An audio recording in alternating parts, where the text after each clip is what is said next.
Well, hi there. Remember or guess? Get started.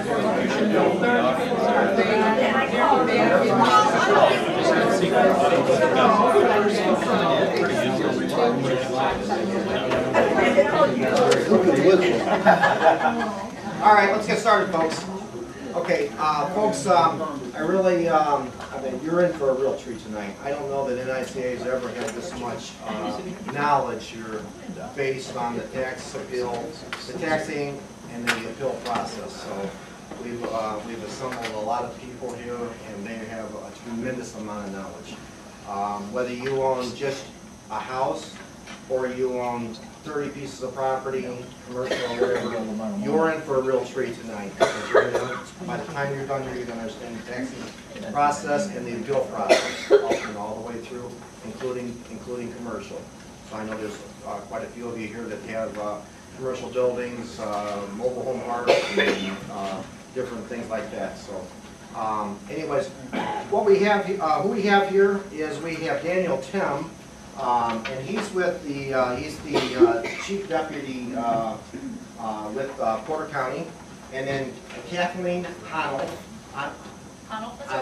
Okay, and she is in charge of tax appeals. Is that correct? Yeah, appeals and commercial. Appeals and commercial. Okay. And then we have appraiser Joe. Joe was Lazalik. I always mess it up there. Don't worry, everybody does. Joe wears a couple of hats here. Joe's an appraiser. And on the Lake County side, he does tax appeal appraisals. And on the Porter County side, he doesn't do the tax appeal appraisals because he is president of PETA.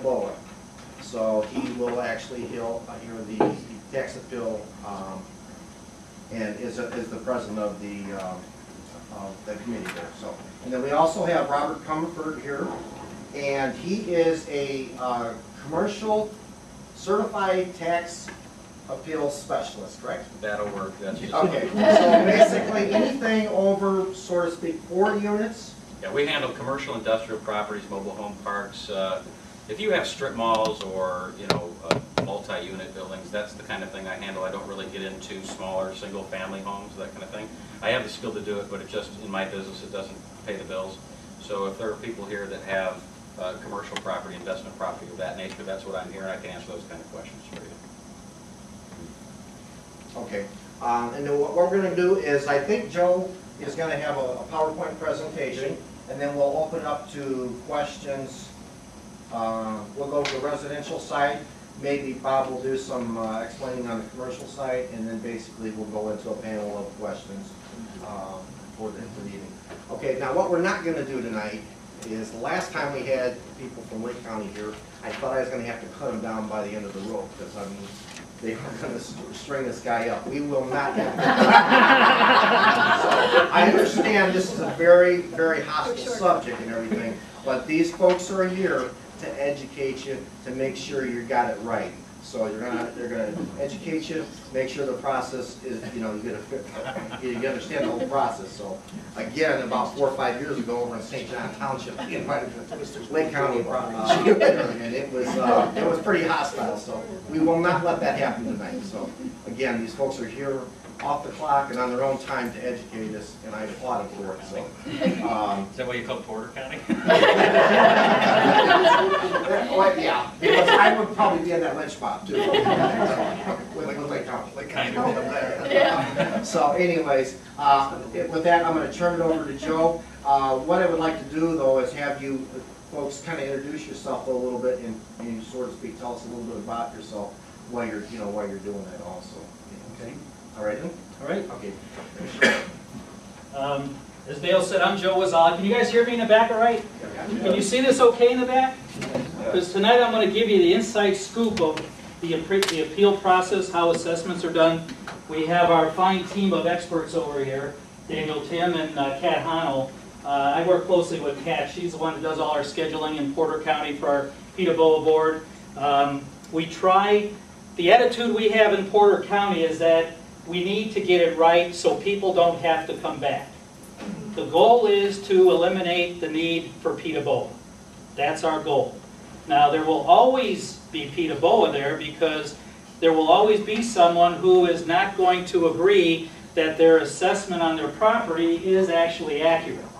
Because the goal is to have, can you follow me all right? All right, I'm going to dance around here so you got the camera. The goal is to make sure that the assessments on properties, both residential, all three actually, residential, commercial, industrial, are statistically accurate. Now, statistically accurate doesn't mean exact. From an assessment standpoint, statistically accurate generally means within 10% of what a property may actually sell for. It's no different than an appraisal, it's an opinion.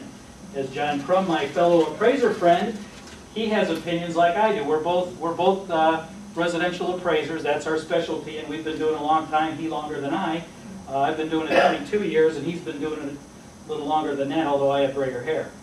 But what we try to do is most of the time, PETA BOA and people in the position that Rob is in, they're generally adversaries. Because Rob is a tax rep who will usually sit on one side of the table, and then I, with my two other board members, we sit on the opposite side, and it's like, as I'm sure some people have experienced in some counties, it's a nasty experience. Well, what we try to do in Porter County is to take that experience and say, look, we live in Porter County as well. The goal is to try to get it right. Let's take a look at what the record card says to make sure it's accurate, because that's the basis. And we'll go through this in a little bit. That's the basis for appeals, is first of all looking at your record card and see if your house or your income property is actually being described with accurately. Because there are times when you might have a house that's being overassessed, only to find that the assessor thinks you have a finished basement when you don't even have a basement at all. And so by changing the record card, it lowers the assessment from that point forward. And with that type of an appeal, an objective appeal, something that is actually wrong with the record card, you can actually go back 3 years and get corrections on your tax bills and get a refund for the 3 years before that. So the goal in Porter County is to resolve the appeals. One of the things, John Snyder, who was unfortunate was not able to be here, John's an appraiser as well. He has the same license I do, and we became good friends over the course of time just because of our business relationships. And I worked in his campaign, I worked to help him get elected. He was successful, and when we walked in on January 1st of 2011, there were over 7,500 appeals that were active that we had to face. And they went back all the way 2007? Yes. We went all the way back to 2007, so up to 4 years before. In the last year and 5 months, we have whittled away that 7,500, and now we're under 1,000. And that's been the result of people like Kat, who's one of the hearing officers at the informal level, working with the property owners to see just what's going on with their property. Everything has to be market-based. You can't just go in and say, I don't like my taxes. Well, I don't like my taxes either, but it is what it is. And so it's a matter of the assessor's job is to make sure that the assessment is correct, because that's the basis for calculating your tax bill. When you go in to the treasurer to pay your bill and you don't like that bill, you're about 2 years too late to do anything about it. Because it has to start with the local governments who create the budgets. It has to deal with the assessments that assess your property, and when you get the two together, that's when the bills come out. Now, when you go to pay it, you yell at the treasurer. Treasurer only collects the money, and they don't have anything to do with the assessments or with the government spending. So that's kind of a little bit of what we do in Porter County. The difference between Lincoln and Porter County with PETA BOA, the state law says you can have either a 3-member PETA BOA board or a 5-member PETA BOA board. We happen to chose a 3-member board. I'm one of the Porter County Commissioner appointments. There's 2, and we have 1 Porter County Council appointment. So we have 3 of us, and it takes 2 to agree on giving someone a break or not, or somewhere in between. We also hear property tax exemption requests, properties that people are asking, I don't want to pay taxes at all because I'm exempt. We hear those questions as well. And we have some that have not been successful. We have had some that have been successful. And it comes down to if we're going to eliminate property taxes on this property, there has to be a public good, and state law says how to look at that. So that's kind of what the attitude that we've taken. We don't look at Rob as being an adversary, but we look at Rob as being a partner, because he brings market information to us that we may not have, and if we can get an assessment right and get a record card corrected, that's one more taxpayer that now has their assessment correct that we shouldn't have to see in the future, hopefully. And basically, we're trying to put Rob out of business because we won't need him in Porter County. That's what they say. That's the goal. Now, realistically, that's a different story, but it is what it is. Even if you're in Porter County, so. Yeah, we're Porter County, so you can deal with Lake County all day long. But the one thing I would recommend, just another aside, we just went through a total reassessment of the state of Indiana. It was due to be completed by March 1st of 2012, and in Porter County, we met the deadline by 2 days. Well, we met the deadline. We walked into a reassessment that was started, and we had to kind of take a back seat and look at what was done, and then we had to go move on from there. But it was 85,000 parcels, Kat, is that about right? Yeah, 84. About 84,000 parcels in Porter County. And it's a matter of starting at the end game and working backward to figure out what you got to do. PETA-BOA is also responsible, and most people don't realize how much power PETA-BOA has. PETA-BOA is also responsible for approving the land order that's done every 4 years. The land order is the order that is approved by 3 members that sets the basic land values for the entire county for the next 4 years. So we have base rates that everything is taken from. If you have a property that's, say, for instance, a lot size that's 80 by 120, and your lot is 85 by 120, we take the base and we add a little bit based on the rate to reflect what your bigger lot size would be valued at. We also, we don't do agricultural land because that's what's done by the state of Indiana. Farmland, for instance, is done by the state with the help of Purdue University, but we do everything else.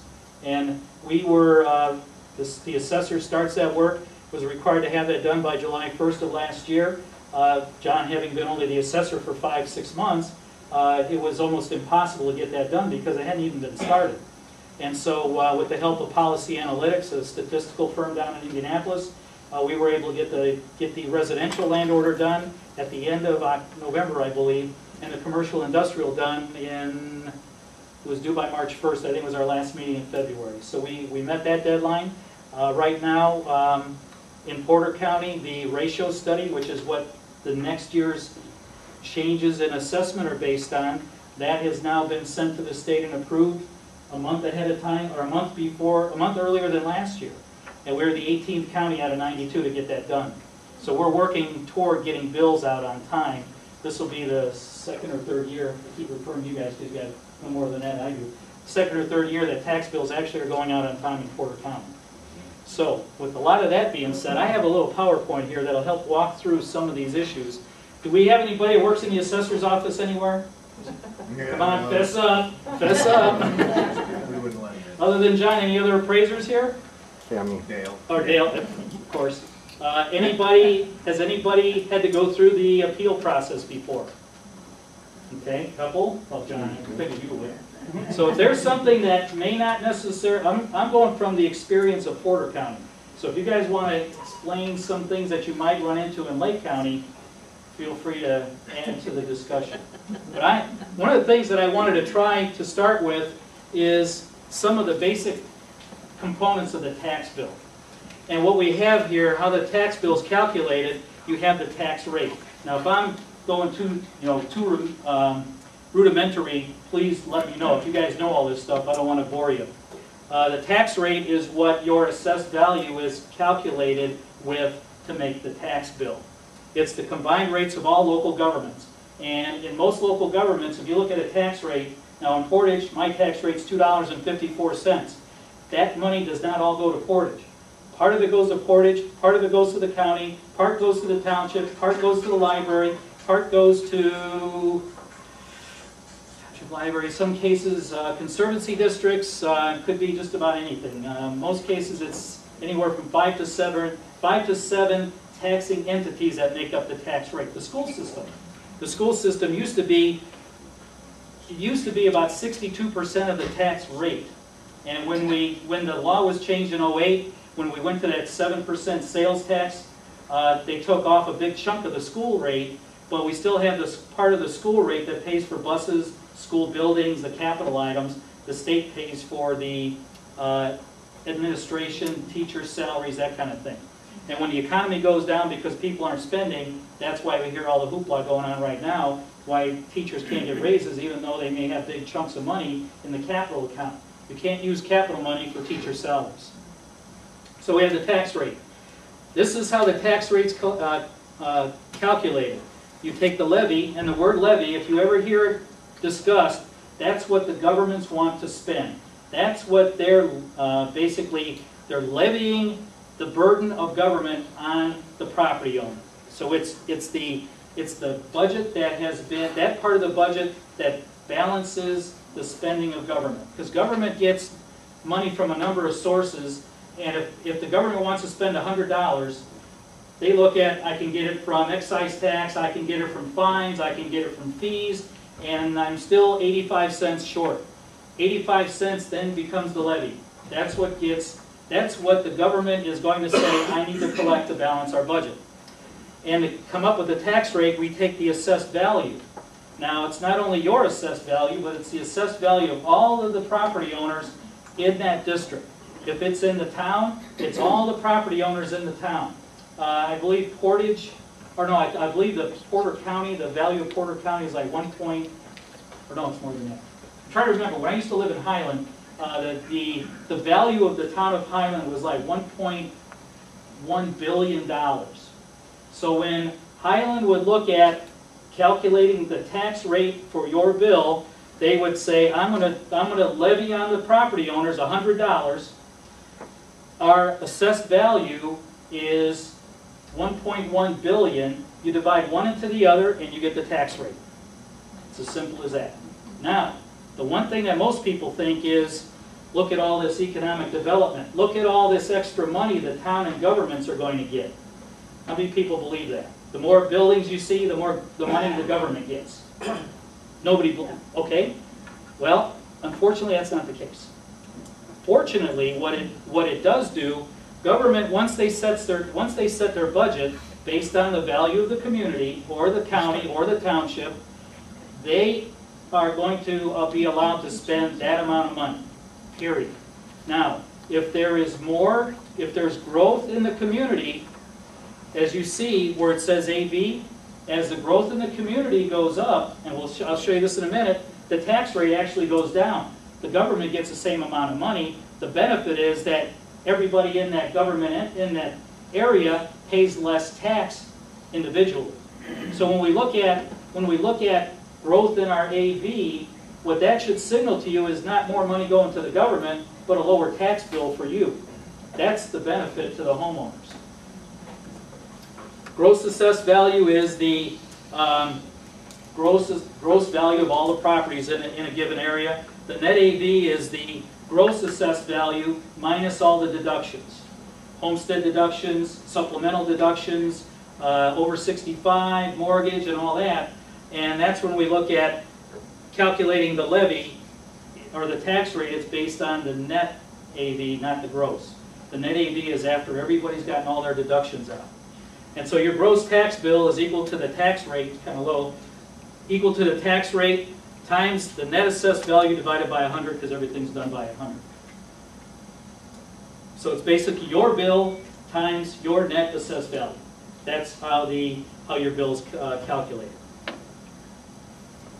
Okay so far? Am I staying anybody's way? I didn't bore anybody. I don't hear anybody snoring yet. So that's good. All right. All right, so how can tax rates rise? That's the basic formula. Tax rate equals levy divided by the net assessed value. For tax rate to rise, if the assessed value stays the same, the levy has to go up. It's pretty straightforward. If the government wants to spend more money, the tax rate's going to go up, given everything the same.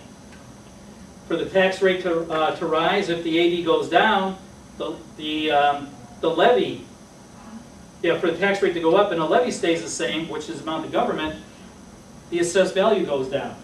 This is one of the problems that the city of Gary and East Chicago and Hammond is having, because their cost of government really, it has gone down, but it hasn't gone down in proportion to the loss in assessed value. The assessed value in those cities, the urban core, has actually gone down faster than the reduction in spending. And that's why the tax rate goes up, because there's not enough anywhere else to make up for it. Because there's only 3 components to the bill. And if the AV goes down, like say a community becomes lower and lower, and government wants to spend more money, then the tax rate goes really high. That's the worst case scenario. Okay? Now, how can the rate stay the same? Tax rate stays the same. The assessed value of the community stays the same. The levy stays the same. Everything's status quo from one year to the other. Nobody gets raises. Cost of gas doesn't go up. We're going to use the same amount of salt. Everything stays the same. For the tax rate to stay the same, if the value of the community goes down, the levy, the government spending, has to go down at the same rate, which is what hasn't happened in the urban core. What we've seen there is that the AV has actually gone down again faster than the reduction in spending. And for the tax rate to be the same, if the assessed value goes up, the levy goes up in proportion to it. So you have those 2 components working together to keep the tax rate the same. Because government's going to still spend the same amount of money, it's just the balance between spending and the, the tax rate to stay the same, the government spending and the value of the community needs to go up in proportion. Now, for the how can tax rates fall? You have the assessed value in the community stays the same. The only thing else that can happen is that government cuts their spending. There's a cynic in the crowd, I hear it already. For tax rates to go down, if the levy stays the same, then the assessed value of the community has to go up. So in some cases, communities are saying, we're going to hold the line on spending. For instance, the Lake County budgets are frozen to the same level of 2008. The levies are frozen there, they cannot go up. Now, why does your tax bill go up then, if the levy stays the same? It's because the assessed value in that community is going down. If the levy stays the same and the value goes up, the only thing that can happen is the tax rate goes down. So in this case here, the tax rate goes down, the AV goes up, the levy stays the same. Now, if the levy goes down, government cuts their spending, and the AV goes up, we got economic development, we got new creation of either housing or commercial industrial properties, then the tax rate really goes down. Okay? Everybody with me on all this? So, just because there's new buildings going in a community doesn't mean the government gets more money.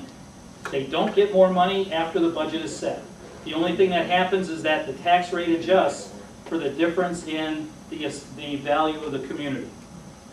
So who does what in the county? Most people don't realize who does what. They go and yell at the treasurer when they should be yelling at the assessor, or vice versa. The assessor determines the value of all real and personal property for taxing purposes. It's the only thing the assessor does. They also deal with the exemptions. We approve exemptions, whether they're due or not. The auditor maintains all records for calculating property tax bills.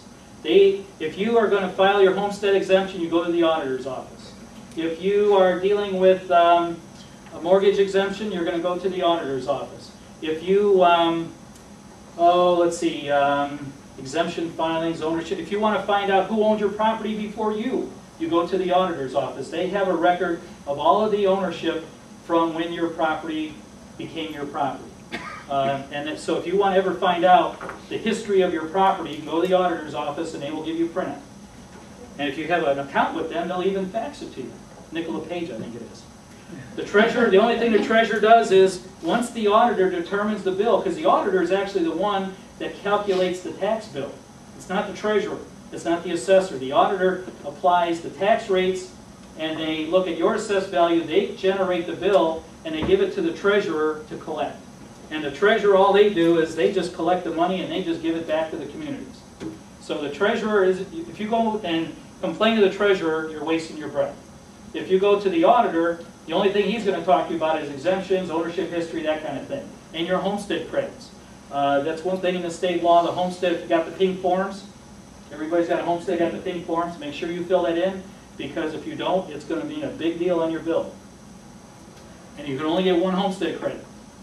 Doesn't matter if it's in Florida or not, you get one. Okay, this is a fact sheet that's on the Department of Local Government Finance's website.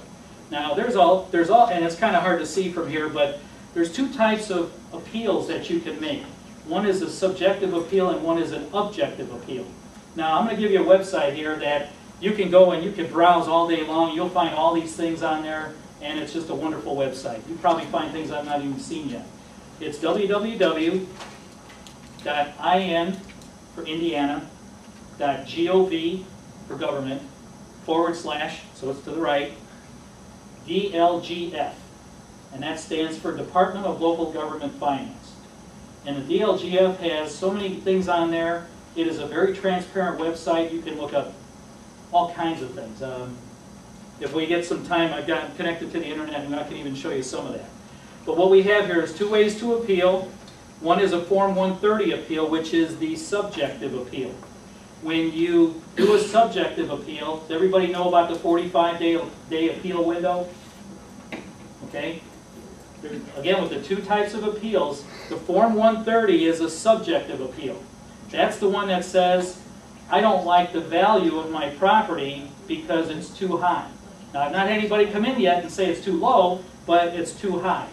And the only time you can go in and get in line is within 45 days from one of a couple of different mailings that you will get. Now, in Porter County, the way that the system works is once the new assessments are generated for the new tax year, the assessor will send out what's called a Form 11. A Form 11 is a basic form that says, here's your old assessment, here's your new assessment. And you have a 45-day window from when, I think I even have a copy of one. Let me just see here real quick. This is a Form 11. This is my Form 11, actually, from a couple of years ago. And what this notice up on top says that you can appeal this value up to 45 days from the mailing date, which is on the bottom. And in this case was October 7, 2011. So the last date of file an appeal on that Form 11 was the end of November last year. Now we've had people who own property in Lake County and Porter County, and once they get their tax bill, which is another way of being able to get the window open, they come with their tax bill in Porter County and want to file an appeal. And this is, how late were some of those, Kat? April? Something like that when the bills came out? Still getting them once in a while. All right, so the tax bills came out in April to be first installment in May. So they come in and ask for Kat and say, I want to file an appeal. And I say, well, you know, you're 4 months too late, 5 months too late, because you didn't pay attention to the Form 11, which is one of those notices. Now in Lake County, the tax bills have been so late that the assessor has not used the Form 11. What the other part of the law says that if there's no Form 11, the tax bill becomes your notice. And when the tax bills are mailed, that's when your 45-day window is open. And it just so happens to be, when does the tax window close? July 9th this year. July 9th in Lake County. Right now, you can file an appeal, a subjective appeal, the form, I'll go back, the Form 130 appeal, the one that's up on this fact sheet, if you go to that website, you'll find that a subjective appeal. If you don't like your assessment, you can go to the assessor's office and say, I want to file an appeal. You don't have to have your evidence. All you have to do is you have to go in there, and I think Lake County has a form. That's what they do. You could put it on a napkin if you wanted to. You just have to have, there's no form that's required, although there is a Form 130 that the state says you could use, but it's not a required form. But the Lake County assessor has a basic form that they have at the counter. It says, you know, you got to have the basic information, who the owner is, the property number.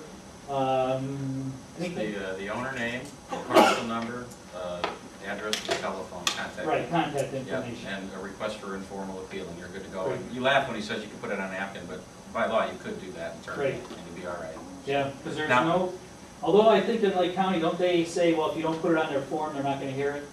I heard that That rumor doesn't too. work, yeah, they can say Yeah. that, but also, if you happen to have a local assessor, which there are still some townships in Lake County, Right. St. John, Center and Crown Point, you have Hobart still is in existence, you're better off going to that local township assessor and You can stand up filing. over here, huh? That's okay, that's okay. There's people in the back. It's okay. You can go to your local assessor and file with them. It's probably a better idea to do that because you create more of a personal situation, a relationship with them. Contrary to popular belief, the assessor, particularly the local ones, they want to work with you. If you have a problem with the residence, even if it's income property, they're going to quickly get you through the process of determining if it's right or wrong. They'll be able to explain to you if it's right and why. And if it's wrong, they're going to want to help you do that. They don't want you to be upset. You vote. And they have they have a lot of data. They might not be privy to some information that you are. Maybe you just closed on a property, you spent 50 on it, they've got it assessed for 75. They might not have the closing statement yet, so you can present that to them. Maybe you have an appraisal on a property that they haven't been privy to see. But their goal is to make sure that you're assessed fairly. So, you know, when I hear about people almost getting lynched, it bothers me a little bit. I get into a lot of arguments with county assessor staff, but it's not that we don't like each other, it's that we're on opposite sides of the table and we both feel that we're right. And usually at the end of the day, one of us realizes the other one is wrong. So. Rod does bring up a valid point. In Porter County, we have 12 townships. And I think it was in 2010, might have been 10, might have been 8, I don't remember now. There was a referendum on the ballot. Do you want to keep your township assessor, basically? And in Porter County, the only one left out of 12 townships is the one in Portage.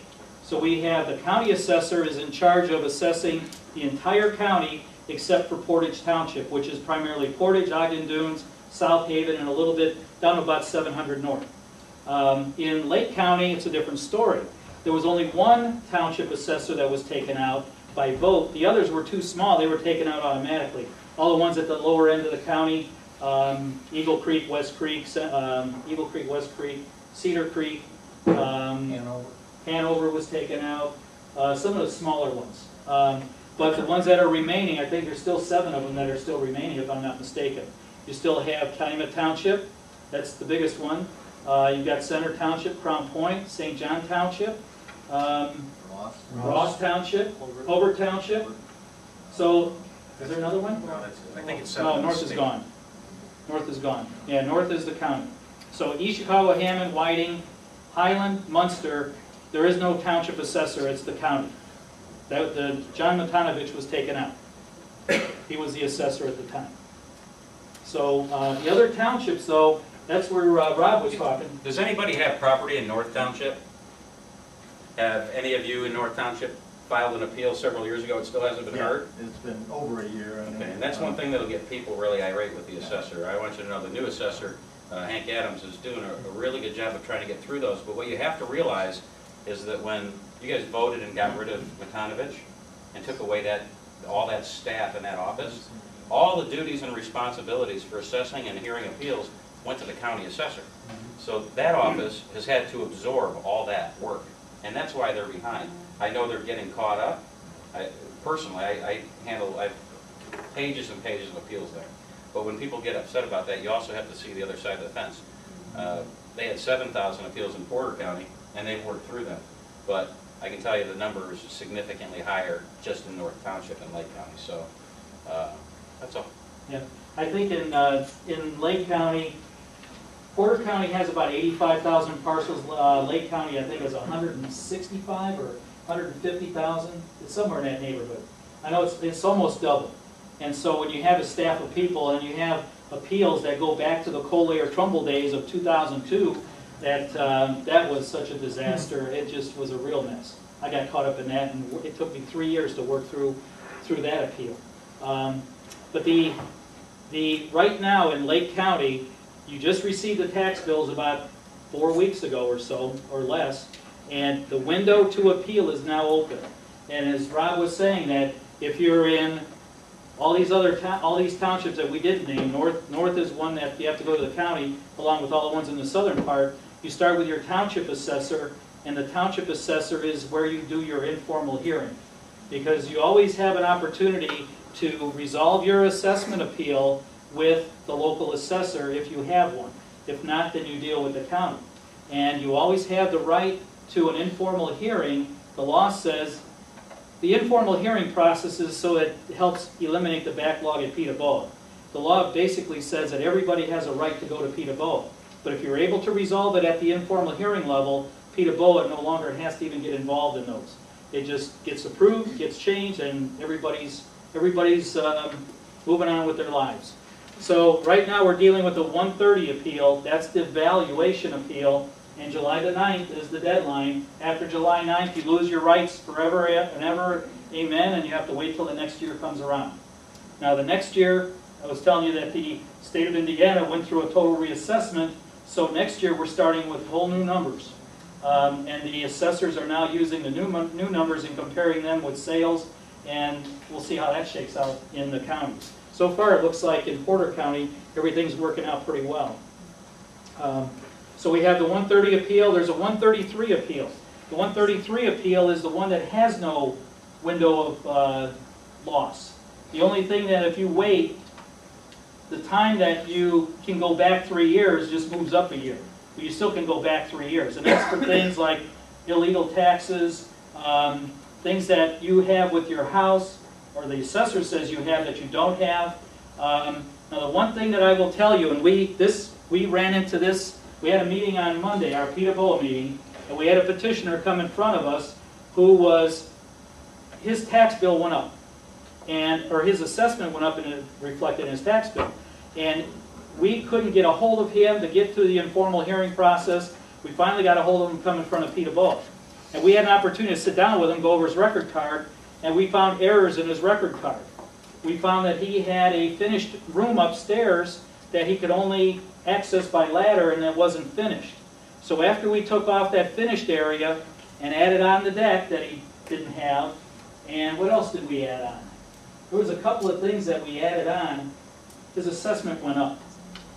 So be wary of, and this form here, it says it somewhere that, when you appeal, the risk is the fact that your assessment could go up if errors in the record card are found. Because I think he had a new pole barn that he built, so he had an old one on the record card. When we changed it to reflect the new pole barn, the value of the pole barn went up, and by the time he took things off, added things on, his assessment went up by about $8,000 or $9,000. I think it went from like 150 something to 163. So he was satisfied now that his record card was correct, but he said he wished that he hadn't come to begin with. But it is what it is. So there's not always a guarantee it's going to go down. We had one time, also just a little war story here, where we found we were dealing with valuing a landfill in Porter County. And the argument made by the owner of the landfill was that their property should be assessed like everybody else's property around. And what we found was everybody else was wrong and theirs was right. So now we're reassessing the whole area. Those things happen. So be wary of your neighbors going for appeals, because things like that can happen, especially in the agricultural areas. You get the agricultural rate if you're actively farming.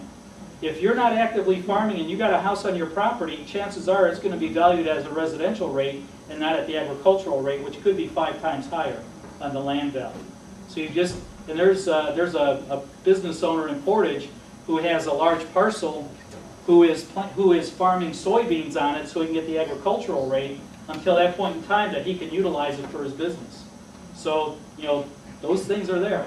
Another little tidbit, if you have a property with an attic and it's got a floor on it, as long as you don't put a set of stairs up to it, you won't get assessed. As soon as you put those stairs up there, now you get assessed as an attic. I learned that because I had a house like that, and once I put the stairs up, I started getting assessed for it. So that's a little inside story that you can share with your friends over a drink sometime. The Form 133 is the subjective, or is the objective appeal, that is the ones that I do have or I don't have, and that can go back 3 years. And if you get a refund, you will get your refund plus interest.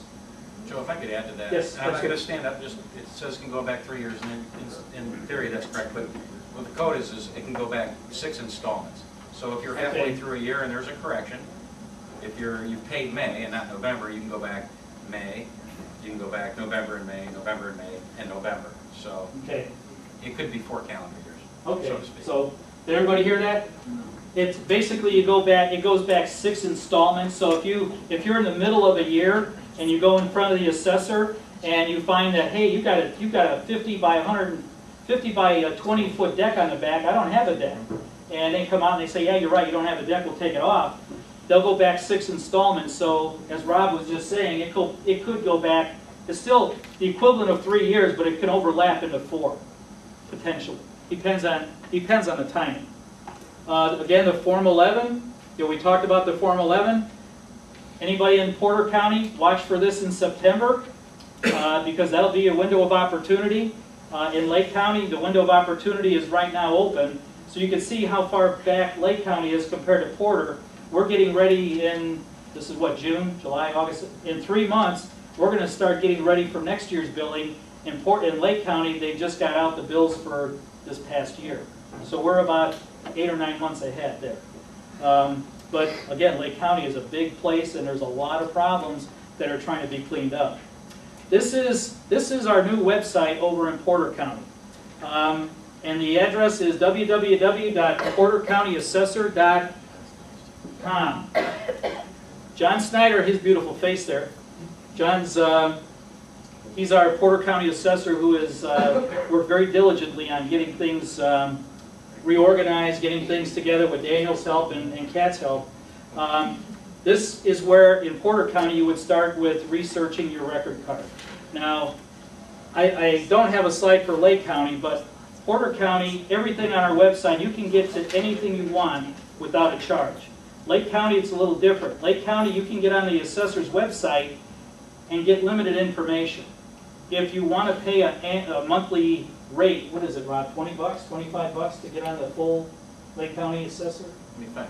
It's a recurring bill. I think it's $23.95. It's right in Something there. like that. 24, It's almost $25. $25, and you can get sales history. You can get the pictures if they have them, sketches.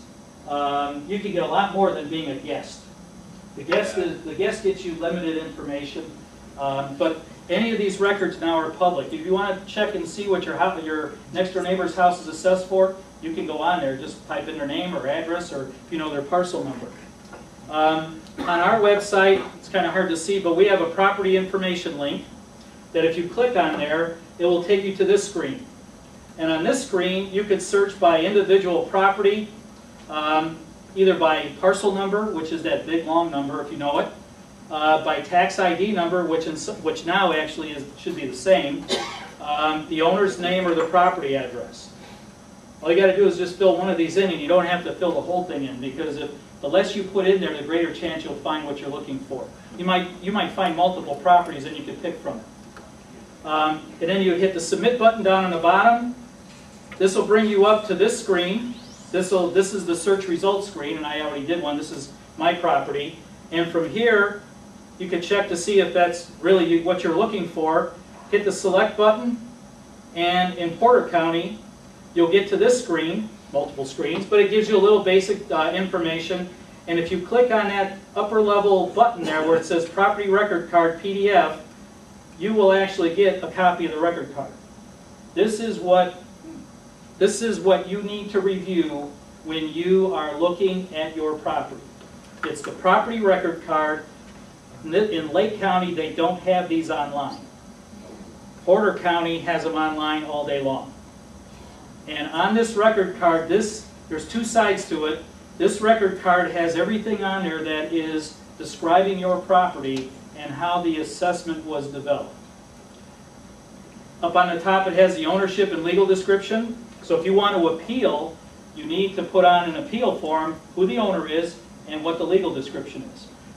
And the property number, I don't know if anybody can see this kind of far, but the property number is this number up over here. Porter County starts with 64, Lake County starts with 45, and the reason those numbers are like that is because they took all the 92 counties in the state, lined them up alphabetically, and gave them the numbers starting from, I think, 1 to 99. So Porter County is number 64, and Lake County is 45. Location information, This side over here tells you what township you're in, what county you're in, what taxing district you're in. I happen to be in Portage City, Portage Township, and it has the neighborhood name. The neighborhood name is critical if you're going to try to use the assessor's website to research properties in your neighborhood for your appeal. Because what you want to try to do is stay within the neighborhood that the assessor used to determine your assessment. Because those are going to be the most comparable properties that are out there. In this case, mine is called Portage Township Venus Sub. Some of them are by number, but they all have a subdivision. Down on the bottom has the site size. My house actually has 1.5 acres, I guess it is. And so the first acre is assessed as the highest valued property. That's the way the assessments work. If the first acre is what supports the improvements. So the first acre has the highest value. The second, any subsequent acres are valued less. Now, my other half an acre or so actually is wetlands, wooded wetlands, so I can't really do much with it other than look at it. So there's a, I haven't even walked back there.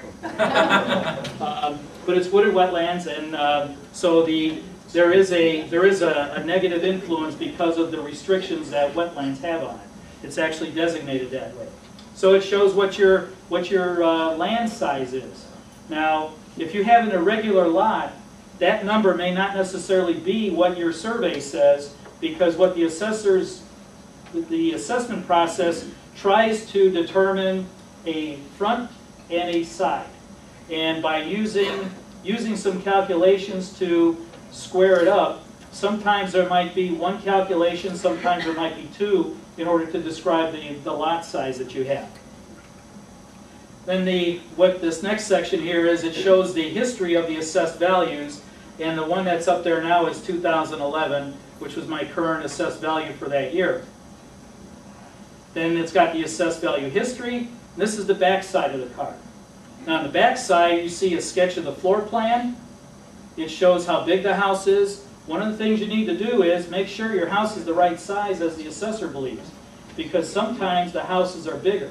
I know, John, if you've run into that before, Oh, yeah. you look at a record card and you go out there and you start measuring the house, and it's like, wait a minute, the record card says 42, I'm getting 38. And you go back and you measure the other way, I'm still getting 38. And you find that the house is actually smaller because when it was built, it was modified from the blueprints, and what the assessor thought was being built actually wasn't what was built. Sometimes they're bigger, and as John and I, as appraisers, and Dale, our job, even though I'm on PETA, we have a confidentiality clause in our standards of practice that say we can only share information with our client. And if I find something out in the field that is different than what the record card says in Porter County, well, it's up to the assessor to find it out, because I have my appraiser's hat on today and not the assessor's hat. And so this is where you start, is on looking at the size of your building. Look at whether you have a garage or not, whether you have decks, whether you have covered porches, air conditioning, fireplaces, sheds. Let's see what else is on there. If you have more than one garage, the issues then become with the tax caps, because the tax caps complicate things a little bit. Usually what's covered by the homestead 1% cap is a garage, your first garage, anything attached to your house. After you get past that, the other items are then at what's considered to be the 2% cap level and not covered by the homestead deduction. So there, in some cases, as you go back in the front, I don't think I have anything under 2% cap. But yeah, as a matter of fact, I do. On here, I have total residential 1% cap, and then there's $300, I don't know what that's for, that is non-residential. And that's at the 2% cap. So the building sketch, the finishing info. This says I have a masonry stoop, a covered front porch, a wood deck, and I have a Whirlpool tub. And yes, Whirlpool tubs get assessed because they had the jetted tub. the way that the assessment is done, the beginning part of it is by looking at the physical characteristics of your property. And this is what the assessor does. They look at all the physical characteristics.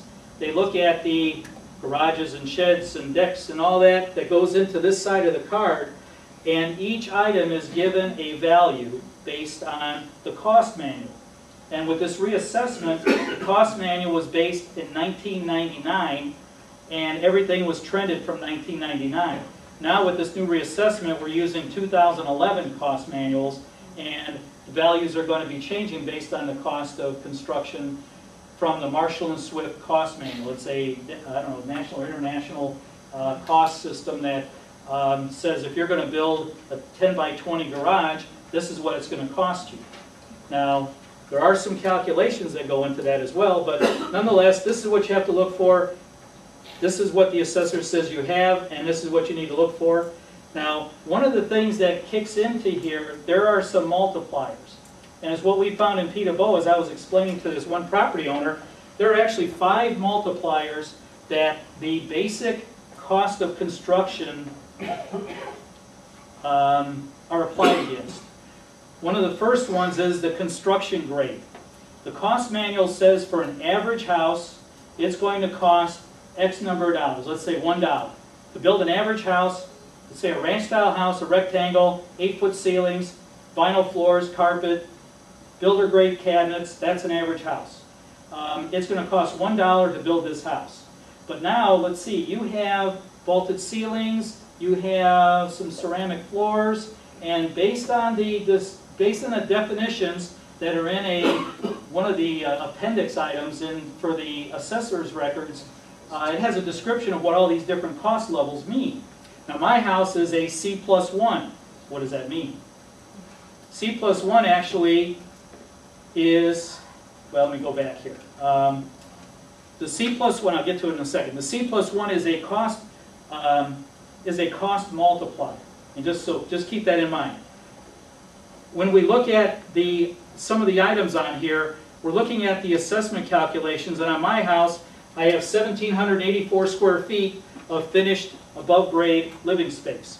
And based on an average construction grade, it would cost, let's say, $88,800. I also have a crawl space, and my crawl space is an additional $8,700, and now we're up to $97,500 to build my house. I also have air conditioning. So air conditioning adds $2,800. I have more than 5 plumbing fixtures. Built into the assessment, built into the basic cost, is 1 bathroom. Okay? C-grade, basic cost of construction is 1 bathroom. I happen to have more than 1 bathroom. And we don't go by number of bathrooms, we go by plumbing fixtures. Sink, toilet, shower or tub is 3, kitchen sink is 4, and the water heater is 5. Those are my basic fixtures. Well, I now have 3 more than that, so when you subtract 8 from 5, I get assessed an additional $700 per fixture. So my assessment just went up by another $2,100. My jetted tub adds another $800, so my cost of construction is $103,200. And when we add the exterior features of my concrete covered front porch and my deck, that adds another $4,700. And we're at the total, and then we add the garage of $11,800, we're at $119,700. Okay, that's what it costs my house to build average grade, C grade. Well, my house is C+1. So how does that factor in? How do we account for that? So you look down on the bottom, that's this is where the replacement cost is. But when we look at the quality factor, C+1 equates to this table. We take the average cost and multiply it by 105% to reflect the higher level of quality. So my $119,000 is, we add another, multiply it times 105%, now my cost of construction was just bumped up 5%. I have seen some houses, I know of, there's one person I think in Porter County that makes a point to say his house should not be graded at a AAA. But the AAA houses are 360% of the cost manual. And usually the AAA houses would be the Dean White level, you know, the millions and millions of dollars level. And when you get into those levels, it costs a lot of money to build those. And that's how these different quality levels are accounted for in the assessment process. So you take the C+1, and down on the right you'll see a 1.05, and that's one of the first multipliers. So I've taken my basic cost of 119.7 and multiply it by 105%. Well then, let me go back, then we have what's called a location multiplier. Because we're in Lake and Porter County, it costs 11% more to build in Lake and Porter County than it does in the cost manual, which is developed for the majority of the rest of the county. So now we take my 105% number and kick it up another 11% on top of that. Okay, so now I'm up, and it's not 105 plus 5% plus 11% makes 16. It's 105, and then take the 105 number and multiply that times 111%. So it's multiplicative, not additive. So that's the second one. The third one is the, let's see, there's the location multiplier, the depreciation. Depreciation is based off of 1999, and so there is a factor in there. The older the house, the more it depreciates. And in my house here, it was built in 2005 or 4. I had a depreciation level built in of 7%. So you take that 105 times the 111 and knock it down 7%. And then we have, there's some abnormal obsolescence that was... How'd you get that, Joe? I don't know, that was there when I bought it. You know, I asked our assessor about it, and she says, no, that's what we have for you, so we're going to keep it there. Okay, this was before. Then there's a neighborhood factor that can be added in there. If you are in a high-level neighborhood, we're going to charge you for, or the assessor is going to charge you for being in a high-quality neighborhood, because the trend lines are, the statistics are showing that this neighborhood sells for higher levels. And then we also have the market adjustment, which over time is what the ratio study is based on. The ratio study is what is used to adjust the values from one year to the other. And if the values have historically gone up, that number over time is going to get bigger, bigger, bigger. And over the course of the last few years, the bigger numbers have gone down because the values have gone down. So it sounds a little complicated, but it really, from the appeal side, is you need to look at the record card to see if there's something that's wrong. And if there's any argument that you can make to change your record card, for instance, if you see something that everything looks fine but your number still is way high, then it's possible it could be in the grade factor. Because as you can see from those numbers, if you have a nice house, and a nice house doesn't have to be one that's $500,000. It could be a $200,000 house that's got a B+2 grade on it that should have no more than a C+2. And you can see that's a 30% swing in the assessment. And if you can convince the assessor with market information and by photos of the inside of your house that here's my house, I don't have the vaulted ceilings and the 9-foot ceilings and crown molding and finish trim that's this high and real high quality kitchen cabinets. If you take those photos in, you might be able to make an argument to reduce your grade so that it reduces your assessment. Anything you make a change on this record card will stay there for the future. And where people get caught up is they go in and they win their appeal, the assessor makes a market adjustment for the 1 year only, and the next thing you know, bam, you're way up here again. Why did I have to come back a second time when they fixed it last year? Because they didn't fix it. All they did was make a market adjustment based on the data that you brought for that 1 year only. So the key is, this is the inside scoop, is trying to find something with your record card that you can argue to change so that it will carry over year after year. Okay, this on the DLGF website, this is one of the pages. This happens to be, they have the new one out there now, but if you want to see the assessment manual, you can download it all day long. I have it. It's about, let's see, I got 2 binders that are 4-inch binders, hold papers that high, so there's probably 200 pages at least. And it goes from cover page, it's got all the appendixes. Appendix A, it's 11 megabytes in size, so it's pretty big. And it shows all of the quality, class, and grade. It has photos in there. It has a chart that depicts what it means to be a C grade, a C+1, a C+2, all the way up to AAA. Yes? So, in the last slide, you were saying the nicer your house is from the interior, the higher your grade will be. So Right. It's a good idea, like before you remodel your house, take all the pictures before you model it.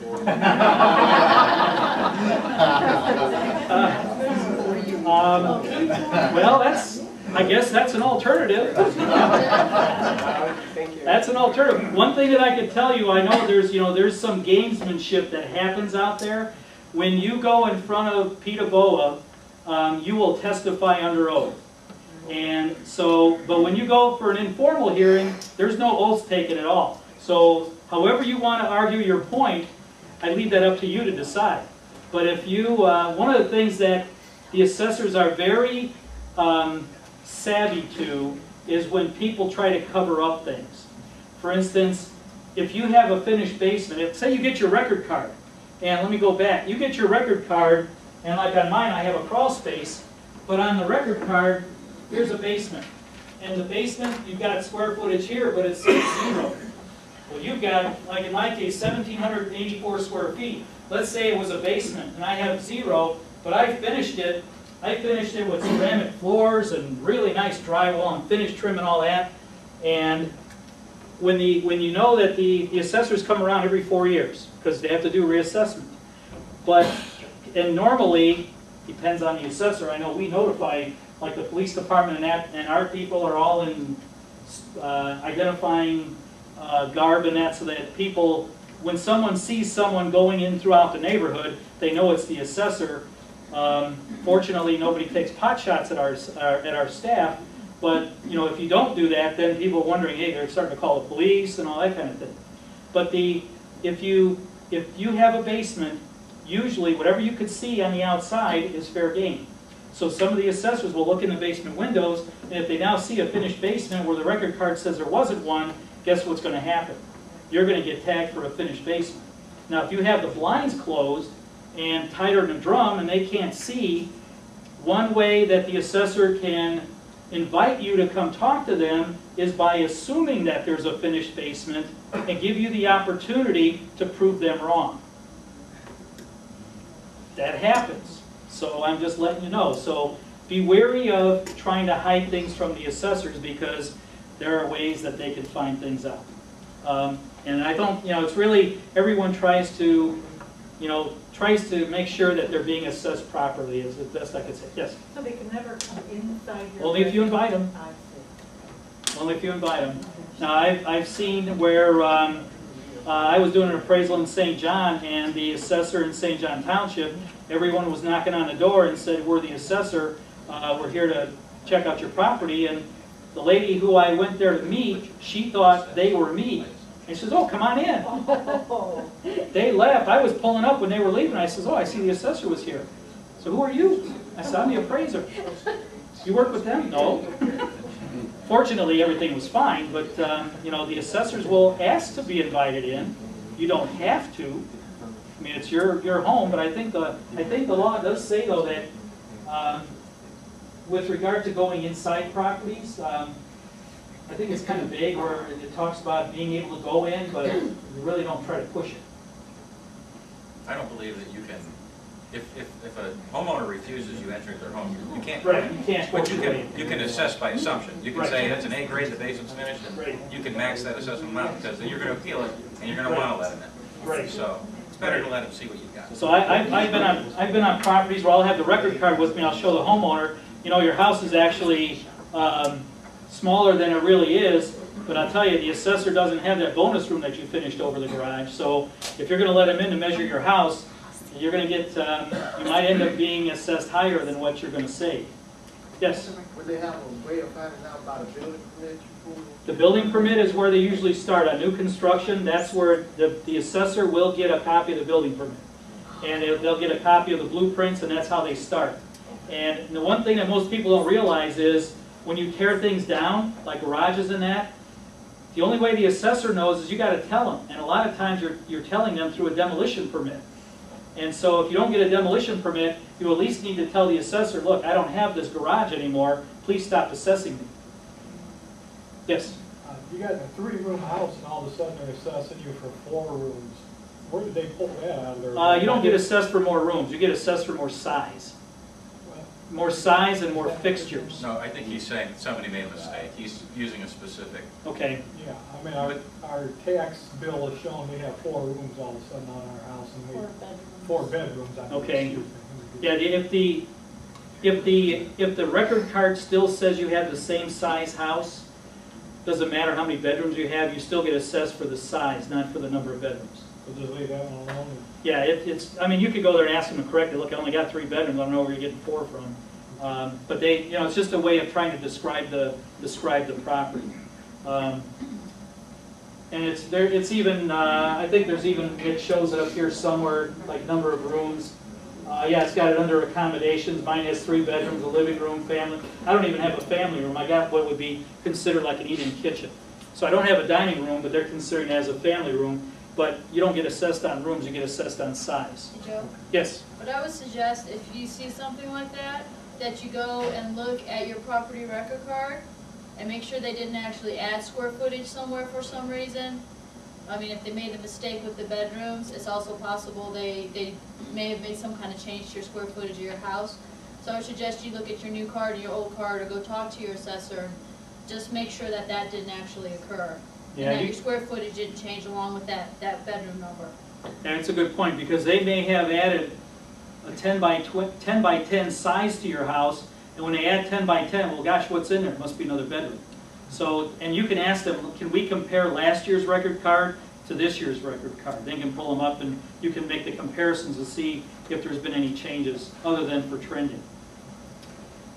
Okay, let's see here. We talked about the grade, the multipliers. This is the one page. I couldn't fit them all, but this shows you how many chapters there are to the assessment guidelines book. Now this is a Form 133, which is the objective appeal form. This is the form that is out there on the DLGF website under the forms. If you go down, you can see they have forms, and you can click on it. You can get this one off the internet.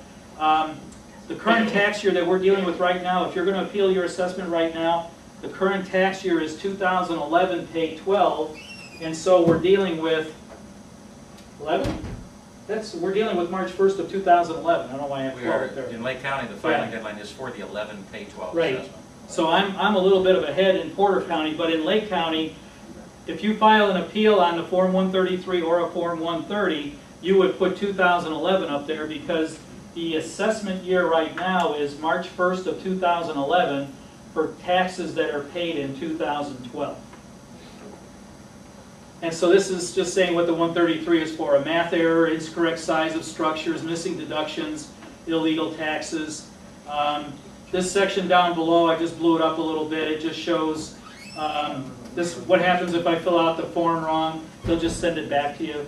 And it really, this form is somewhat, it's somewhat intimidating. It looks like you got to fill everything out. You don't have to fill any of it out other than your name, the owner, how to get a hold of you, the property number, and the possible results. This is on the form. As a result of filing this petition, the assessment may increase, may decrease, or remain the same.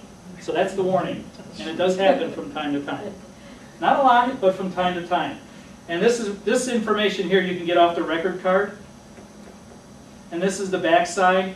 This is the description of the error. Basically, it's just saying what's the assessment on the property now, and if you know what the number you want it to be, should be, you could fill in the chart below it, but you don't have to. For the most part, if you say I don't have a deck and you say I do, we don't expect you to know how much the assessment of a deck is.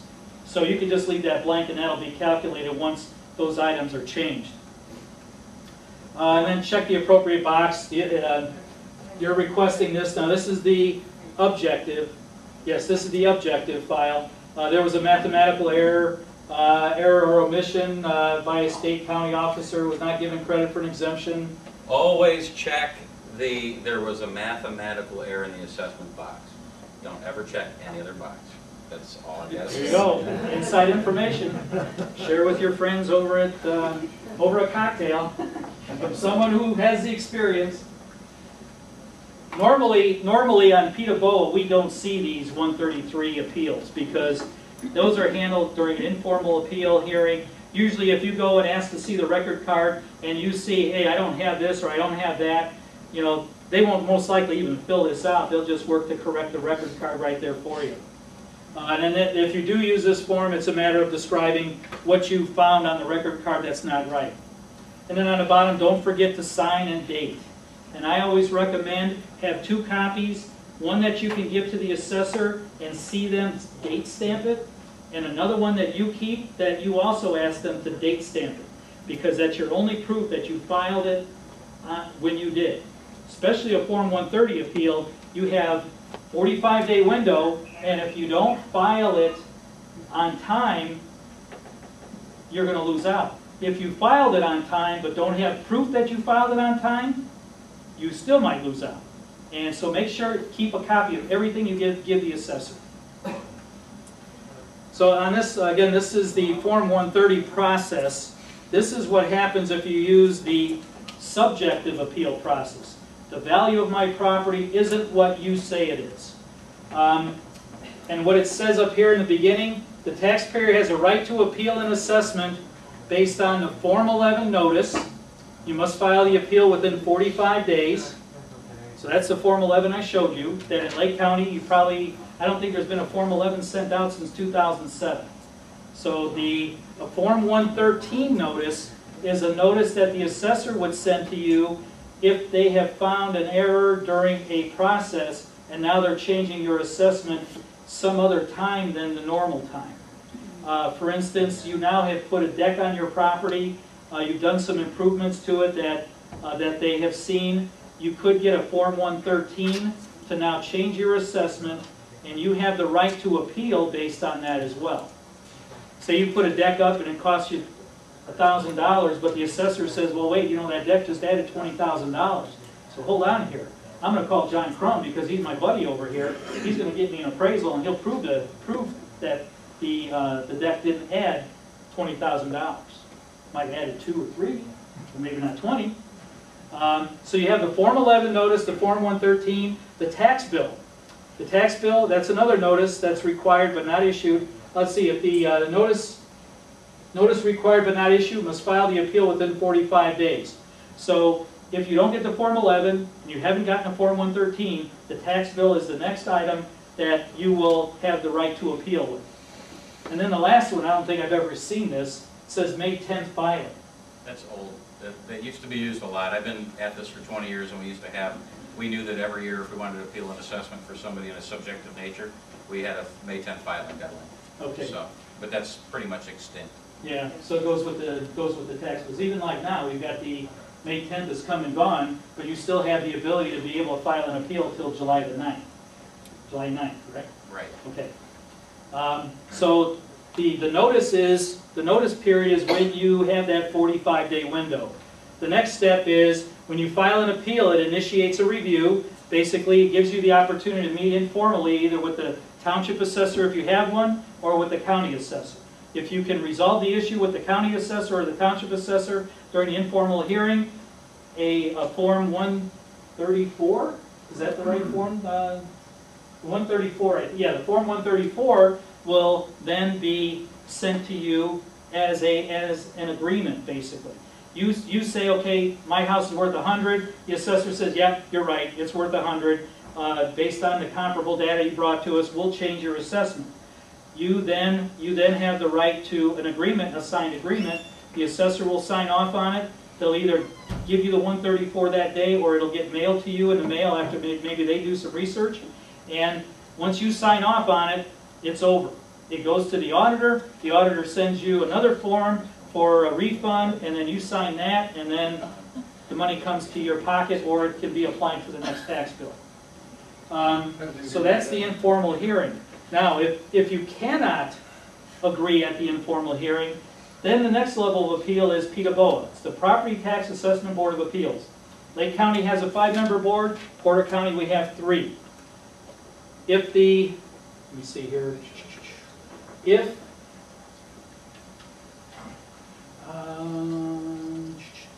yeah, the 134, if the 134 is signed off, it's over. If no agreement is reached, this is where the deadlines have been horrendously missed. It says if no agreement is reached or PETA-BOA does not receive Form 134 within 120 days of your appeal.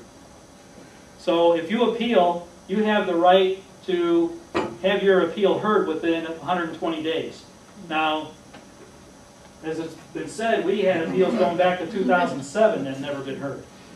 So this was horrendously missed.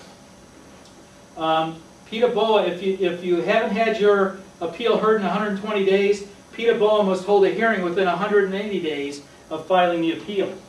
So you've got 120 days and 180 days, so what is that, 200 and 300 days. So the most it should ever take is almost a year to get your appeal heard. Some appeals haven't been heard in years. So if you don't have your appeal heard at PETA-BOA, you can bypass that and go to the next level, which is the Indiana Board of Tax Review. The Indiana Board of Tax Review is a board that is more of a judicial board. There is a judge that hears the appeals. It's a formal process, and usually if you go to the Indiana Board of Tax Review, you need to be represented well, whether it be by you, by an experienced tax representative, or an attorney, because they follow the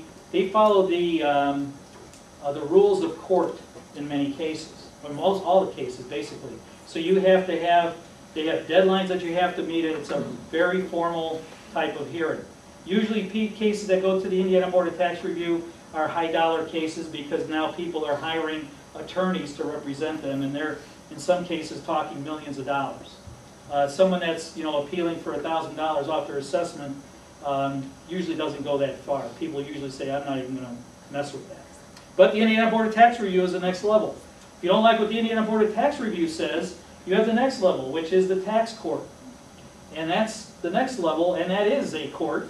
It's going to be heard by the tax court judge. And if you don't like the tax court opinion, then you can go to the Supreme Court. And the Supreme Court doesn't have to hear your case. They hear those cases that they want to hear. So there are a number of levels of appeals. PETA-BOA is the most local level, and if you can get everything resolved at PETA-BOA, and hopefully you can get your record card adjusted, then things will carry forward in the future. This is the Form 130. Again, this is tax year 2011 for Lake County. Usually it's the real property is the checkbox that you want to check. The petitioner information is on the bottom. This is on the back side. This information is not required at the time of filing the appeal. There's a box up there that says this is how your house is currently assessed. This is what you think it should be assessed. You don't have to fill it out. If you have an appraisal, that can give you an indication of what it should be. I wouldn't worry about the land, trying to break it out, land and improvements. It's just the total that you're really worried about. And then explain your evidence. Whatever type of evidence the parties offer, they must explain its significance. No weight will be given to conclusionary statements. My taxes are too high. Can't do anything about it. My assessment's too high. The only thing I can say is you got to prove it.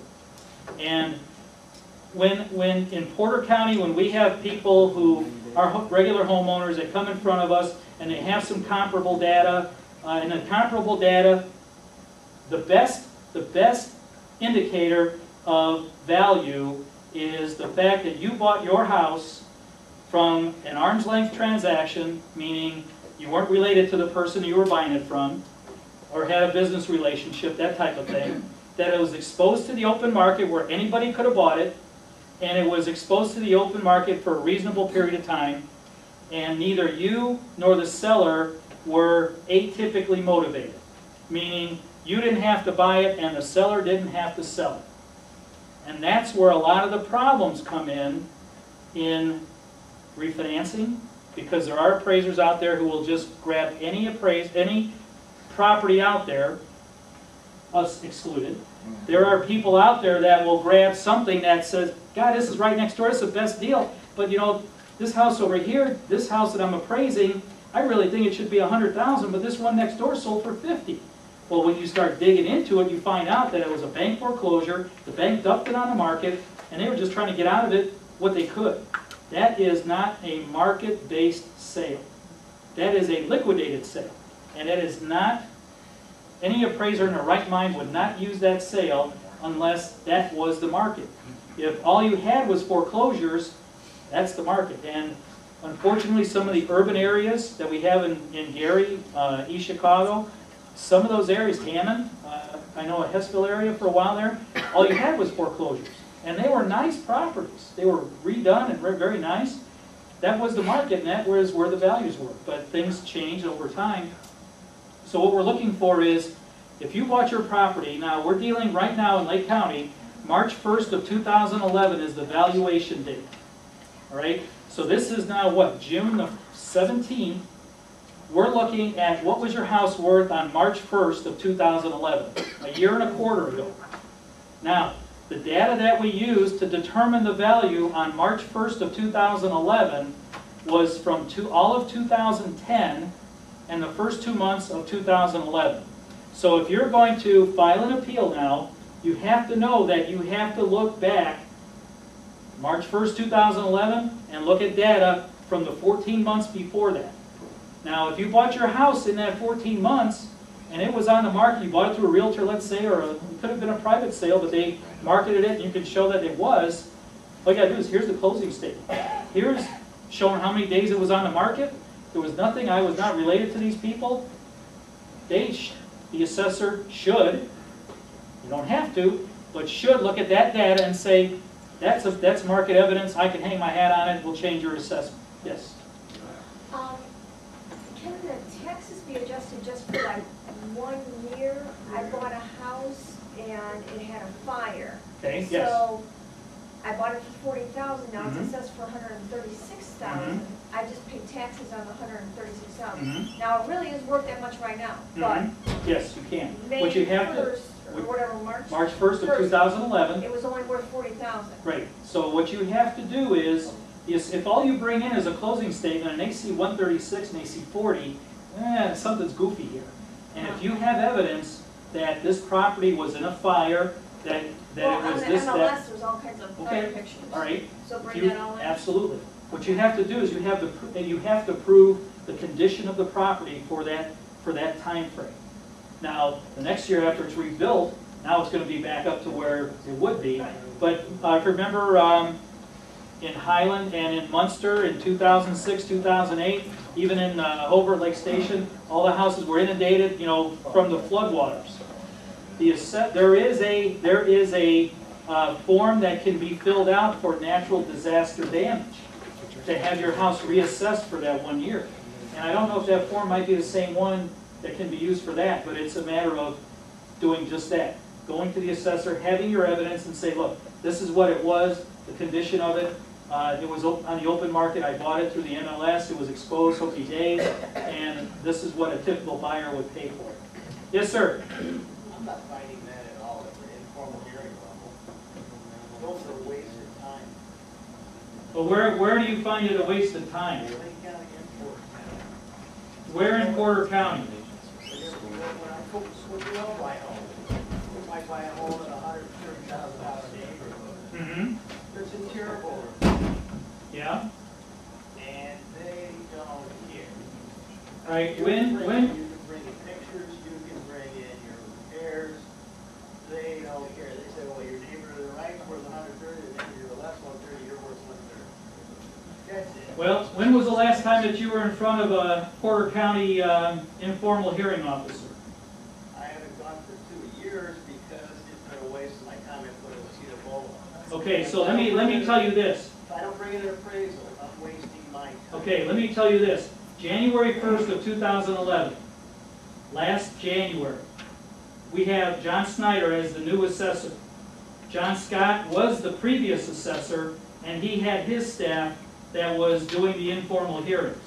John Snyder is the new assessor. Peta Boa, I was appointed to Peta Boa with 2 new people that none of us were on Peta Boa before January 1st of 2011.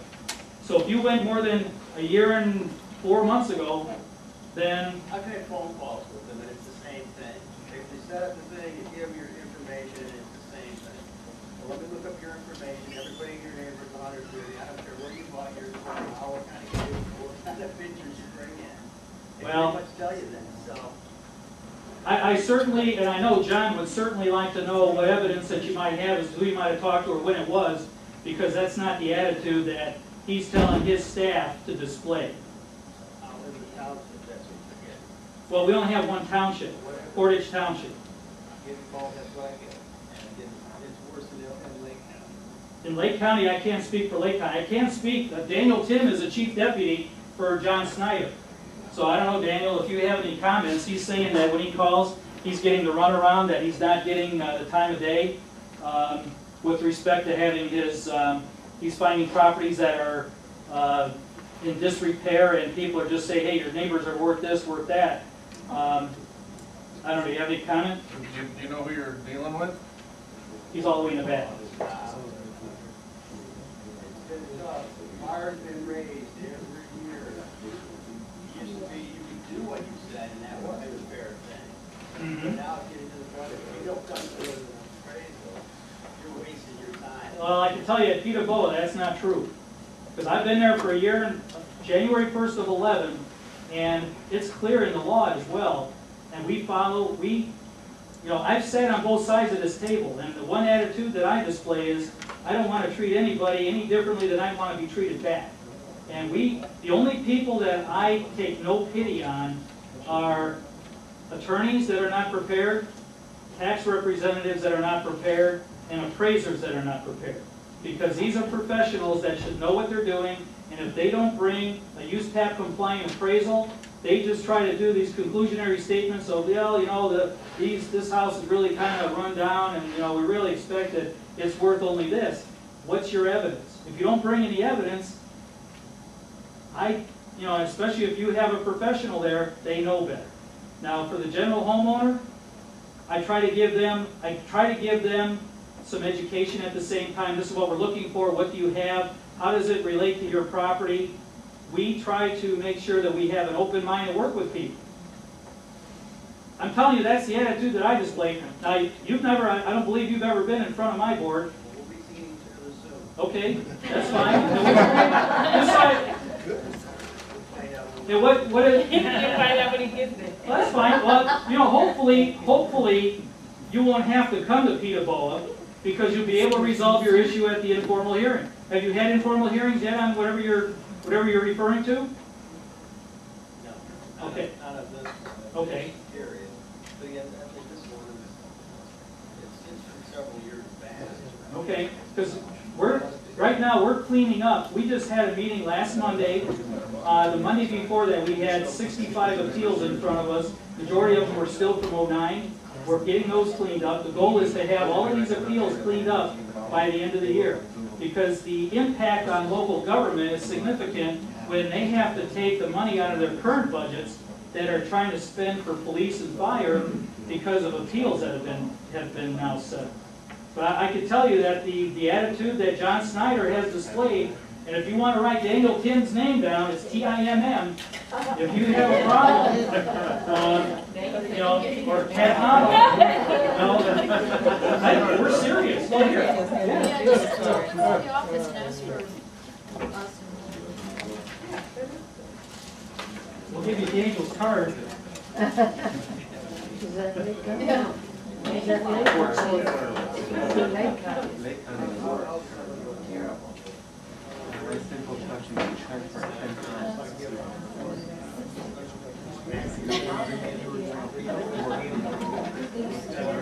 And when did I tell you to put your secrets? How many times have I told you that, Randy? How many times? Bruce thinks he knows it all. Why didn't you call me and ask? That guy's gonna drive this whole Hey, folks, we need to get back on track there. Okay. David, I'm sure he'll probably hopefully take care of you. Definitely. When you have your first issue with Porter County, call Daniel Tim, and he will work with you on whatever issue you have. Because the goal is we want to get it right. We don't want to play this game of having people try to show us market information that people are ignoring when we should be looking at it. Because you're right, the Indiana Board of Tax Review, I can tell you from experience that if you have an appraisal, the Indiana Board of Tax Review will take an appraisal. They will look at that over any argument that the assessor makes. That has been proven time and time again at the Indiana Board of Tax Review. You don't have to have an appraisal. Now, it comes down to the experience and the attitude at the different hearing officers and PETA-BOA. But I can tell you at PETA-BOA, in our case, we don't look for appraisals. If there are appraisals, it's great. I mean, it's a great piece of evidence. But we're looking for comparable data, and sometimes it's difficult to come by. So we're trying to work with people to come up with a conclusion that we can hang our hat on. But anyway, getting back to this, no weight will be given to conclusionary statements. The parties must always explain how their evidence relates to the appealed property's market value and use as of the relevant valuation date. And March 1st of 2011 is the current valuation date. And don't forget the sign and date. And what is market evidence? In Indiana, assessing officials determine the assessed value for property by analyzing sales in its neighborhood. And if you remember, I had that neighborhood on the front of that record card. My house is compared with other properties in Portage that are on large parcels. Sales in its neighborhood over a period of time, then applying a percentage change in value to the prior year assessment. An assessment determined using this mass appraisal method is presumed to be accurate. Now, statistically, these numbers go through a lot of gyrations, and there are statistics that if the neighborhood falls within these statistical measurements, it's presumed to be accurate. Now, the one thing that I can tell you, the state law has changed, where if the assessment that was fixed from the prior year, or the assessment from the prior year has gone up more than 5% in the current year, the assessor is required to prove their number right. If the assessment did not go up, if the assessment went up by 5% or less, the number is presumed to be accurate, and the burden of proof is on the petitioner. So there is a little bit of leeway in there when it comes to a big assessment change. The assessor's got to prove their number right. A taxpayer may rebut the presumption and establish a different value by offering evidence that's consistent with market value in use. Market value in use basically on residential properties is, it's a residential property, it's being used as a residential property, what's its market value? In some cases, when you're dealing with an appraisal, you got to be careful of the word market value, because market value in a regular appraisal takes into account what is its highest and best use, when for taxing purposes, the highest and best use might be a residential subdivision, but its current use is a landscaping business. So it's being valued as a landscaping business, not as a residential subdivision. So the market value and use of a property for its current use as reflected by utility received by an owner or similar user from the property. What would a buyer pay for your house, basically, or your rental property? It's based on market evidence, market rents. The value of the property would sell for, assuming its current use through an open market sale. Now, if you look at, again, going back to the DLGF website, you'll find this on there. It says, even though the law says an appraisal is not required, the tax court has ruled that the most effective method to rebut the presumption that the assessment is correct is through a presentation of a market value and use appraisal completed in performance with use package. Basically, it's an appraisal that is being done. It could be from a broker, a real estate broker, who signs as an appraiser, who certifies they have no interest in the property. It's an